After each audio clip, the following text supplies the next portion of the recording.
Welcome to B6 news. ప్రభుత్వ కార్యాలయం ముందు సఫాయి కార్మికుల టోకెన్ సమ్మె. రాజన్న సిరిసిల్ల జిల్లా ఎల్లారెడ్డిపేట మండల కేంద్రంలోని ప్రభుత్వ కార్యాలయం ముందు సఫాయి కార్మికులు CITU ఆధ్వర్యంలో టోకెన్ సమ్మె నిర్వహించారు. అనంతరం మాజీ ప్రధానమంత్రి మన్మోహన్ సింగ్ చిత్రపటానికి పూలమాలలు వేసి నివాళులర్పించారు. తెలంగాణ రాష్ట్రంలోని అన్ని జిల్లా కలెక్టర్ కార్యాలయంలో శనివారం రోజు కలెక్టర్ కార్యాలయం ముట్టడిని విజయవంతం చేయాలని సఫాయి కార్మికులకు పిలుపునిచ్చారు. కార్యక్రమంలో సఫాయి కార్మికులు, జిల్లా CITU నాయకులు మరియు తదితరులు పాల్గొన్నారు.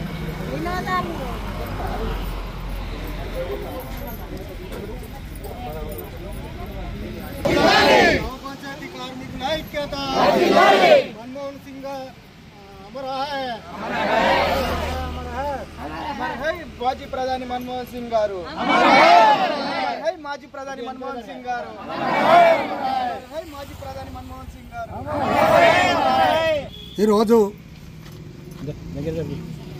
మన భారతదేశ ప్రధానమంత్రి మన్మోహన్ సింగ్ గారు నిన్నటి రోజు చనిపోవడం జరిగింది. ఆయనకు ఈరోజు ఎల్లారెడ్డిపేట మండలంలో గ్రామ పంచాయతీ కార్మికులందరితో పూలమాల వేసి నివాళులర్పించడం జరిగింది.